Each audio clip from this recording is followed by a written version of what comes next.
Hello and welcome back to the channel. আশা করি সবাই ভালো আছো, সুস্থ আছো, অ্যাজ অলওয়েজ খুব আনন্দে আছো। তো ক্লাস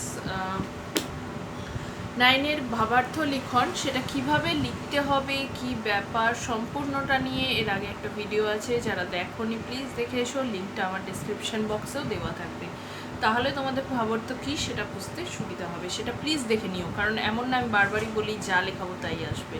তো সেটা যদি না জানো, তোমরা বাইরের কিছু এলে বা না এগুলো লিখতেও অসুবিধা হবে, তো সেটা দেখে নাও। প্লাস সেখানে কিছু ভাবার্থ লেখানোও আছে। আজকেরটা লিখো, আর আমি বারবার বলছি, তোমরা থাম্বনেইলে দেখতেই পাচ্ছ আমার ভাবার্থের স্ক্রিনশটগুলো লাগানো আছে পেস্ট করে। সেটার কারণ যে আমি তো মুখে বলছি, তোমরা হয়তো স্পেলিং মিস্টেক করবে, তার জন্য ওটা লেখানো আছে, ওটাকে পজ করে ভালো করে দেখে লিখো। প্লাস আমি বলেই দিচ্ছি, অতএব তোমাদের অসুবিধা হবে না।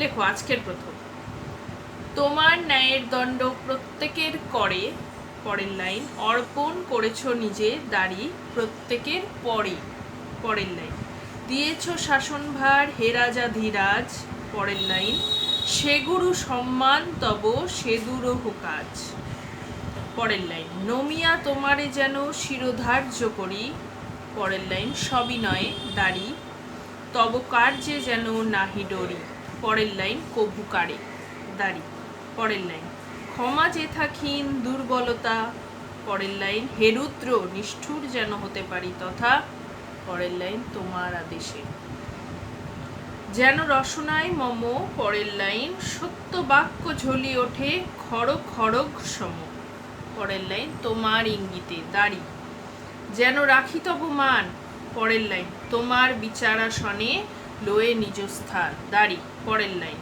অন্যায় যে করে আর অন্যায় যে সহে, পরের লাইন, তব ঘৃণা তারে যেন তৃণ সমদহে। ঠিক আছে, দাড়ি। এবার ভাবার্থটা লেখ।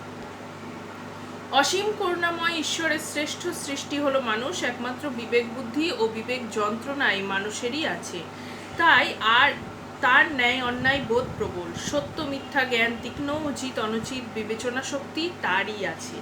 কিন্তু স্বার্থ বিজড়িত পৃথিবীতে জীবনে চলার পথে সাময়িক ভীরুতা ও দুর্বলতা যখন তাকে গ্রাস করে ফেলে, তখনই সে আদর্শ থেকে বিচ্যুত হয়ে পড়ে। সর্বনিয়ন্তরা ঈশ্বরের কাছে তাই ঐকান্তিক প্রার্থনা, যেন অন্যায়ের বিরুদ্ধে অসত্যের প্রতিবাদে মানুষ নির্মম নিষ্ঠুরভাবে দৃঢ়চেতা হতে পারে, কারণ অন্যায়কারীও যেমন দোষী, অন্যায়কে সহ্য করেন যিনি, তিনিও তেমনভাবেই দোষী। পরেরটা, আচ্ছা আমি লাইনগুলো বলছি না, কারণ তোমরা স্ক্রিনশটে দেখতেই পাচ্ছ কোনটা কিভাবে লাইন, তো সেভাবে কিন্তু তোমরা লিখবে, ঠিক আছে? আমি শুধু বলে দিচ্ছি টেক্সটটা, লাইনগুলো দাড়ি কমা যা আছে দেখে লেখো, তাহলে ভুল হবে।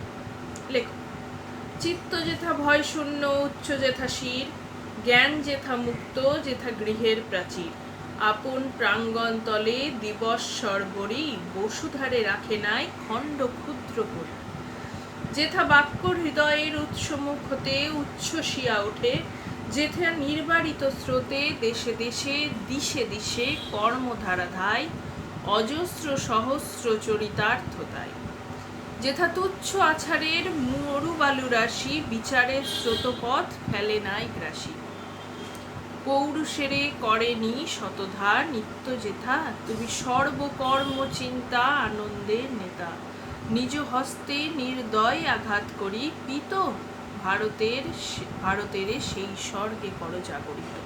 ঠিক আছে, কোনটা কি লাইন হবে, স্পেলিং দাড়ি কমা দেখতেই পাচ্ছ, দেখে লেখো। এবার লেখো ভাবার্থটা। ভারতবাসী আজ কুসংস্কারে, ভ্রান্ত বিশ্বাসে ও অন্ধ অনুকরণে আচরণ সর্বস্ব হয়ে পড়েছে। সে আজ ভীত, জ্ঞান চর্চা থেকে বিরত, নিজেকে সংকীর্ণ কুপমণ্ডুকতার মধ্যে সীমায়িত করে ফেলেছে। অন্যান্য উন্নত দেশগুলি থেকে বিচ্ছিন্ন হয়ে কর্ম বিমুখ ও অলস মনোভাবাপন্ন হয়ে পড়েছে। ভারতবাসী আজ হারিয়ে ফেলেছে বিবেক বুদ্ধি ও বিচার বিবেচনা বোধ। তাই সর্বকর্ম নিয়ামক ঈশ্বরের কাছে একান্ত প্রার্থনা, তিনি যেন এইসব দুর্বলতা, ভীরুতা, আচরণ, সর্বস্বতা থেকে ভারতকে মুক্ত করেন এবং এই ভারতকে স্বর্গ সুখ দানকারী রাজ্যে পরিণত করেন। আচ্ছা আমি এগুলোর মানে বলছি না কবিতার, কারণ মানেটাই বলা আছে, সেটাই ভাবার্থ কি বলতে চেয়েছে। এবার ওয়ার্ড টু ওয়ার্ড কোনো স্পেসিফিক ওয়ার্ডের মানে জানতে হলে বা অসুবিধা হলে প্লিজ আমাকে কমেন্টে জানিয়ে আমি বলে দেবো। নেক্সট লেখো, মহাসমুদ্রের শতবৎসরের কল্লোল কেহ যদি এমন করিয়া বাঁধিয়া রাখিতে পারিত যে ঘুমাইয়া পড়া শিশুটির মতো চুপ করিয়া থাকিত, তবে সেই নীরব মহাশব্দের সহিত এই লাইব্রেরির তুলনা হইত। এখানে ভাষা চুপ করিয়া আছে, প্রবাহ স্থির হইয়া আছে, মানবাত্মার অমর আলোক কালো অক্ষরের শৃঙ্খলে কাগজের কারাগারে বাঁধা পড়িয়া আছে। ইহারা সহসা যদি বিদ্রোহী হইয়া ওঠে, নিস্তব্ধতা ভাঙিয়া ফেলে, অক্ষরের বেড়া দগ্ধ করিয়া একেবারে বাহির হইয়া আসে। হিমালয়ের মাথার উপরে কঠিন বরফের মধ্যে যেমন কত কত বন্যা বাঁধা আছে, তেমনি এই লাইব্রেরির মধ্যে মানব হৃদয়ের বন্যা কে বাঁধিয়া রাখিয়াছে। লেখো, গ্রন্থাগার মানে লাইব্রেরি যেন মানব হৃদয়ের মানব মনীষার ভাব সমুদ্রের এক নীরব কল্লোল। এখানে ভাষা মুখ, প্রবাহ স্থির। মুখ মানে বধির, মুখ ময়দে ধূপ।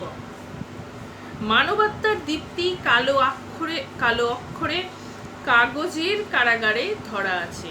এরা যদি বিদ্রোহ ঘোষণা করে তাহলে বিপর্যয় নিশ্চিত।